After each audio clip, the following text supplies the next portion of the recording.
KNM Puthurmadam ശാഖ കുടുംബസംഗമം സംഘടിപ്പിച്ചു. V Ashraf Babu കുടുംബസംഗമം ഉദ്ഘാടനം ചെയ്തു.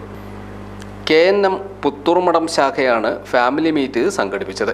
ചടങ്ങിൽ KNM പുത്തൂർമഠം ശാഖ പ്രസിഡന്റ് M ബഷീർ അധ്യക്ഷനായി. ചടങ്ങിൽ പ്രതിഭകളെയും മുതിർന്നവരെയും അനുമോദിച്ചു. മിൽഹ ഫാത്തിമ, AC ആലി, ഗ്രാമപഞ്ചായത്ത് മെമ്പർ M സമീറ തുടങ്ങിയവർ സംസാരിച്ചു. നബീല കുനിയിൽ, അലി ഷാക്കിർ മുണ്ടേരി തുടങ്ങിയവർ വിവിധ വിഷയങ്ങളിൽ ക്ലാസ് എടുത്തു. അതുകൊണ്ട് 20 വയസ്സ് കഴിഞ്ഞ ഒരു പെൺകുട്ടി വളർന്നു വലുതാകുമ്പോൾ അത് 40-ലും 60-ലും 80-ലേക്ക് എത്തുമ്പോൾ കുടുംബജീവിതം എന്ന് പറയുന്ന 60 വർഷക്കാലം അള്ളാഹു ആയുസ് നൽകുന്നതിനനുസരിച്ച് ജീവിക്കുമ്പോൾ തെറ്റുകൾ പറ്റാതെ മുന്നോട്ട് പോകാനാണ് തെരഞ്ഞെടുപ്പിന്റെ മാർഗത്തിൽ നിങ്ങൾ ആദർശനിഷ്ഠ ശ്രദ്ധിക്കണേ എന്ന് പറയുന്നത്. വ്യക്തി വിശുദ്ധി സൂക്ഷിക്കണേ എന്ന് പറയുന്നത്.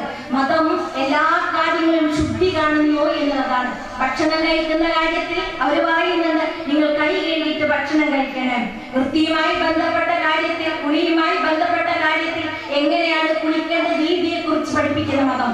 ലൈംഗികപരമായ ബന്ധത്തിൽ ലൈംഗികപരമായി ബന്ധപ്പെട്ട് കഴിഞ്ഞാൽ കുളിക്കേണ്ട ശുദ്ധി കർമ്മത്തിനെ കുറിച്ച് പഠിപ്പിക്കുന്ന മതം.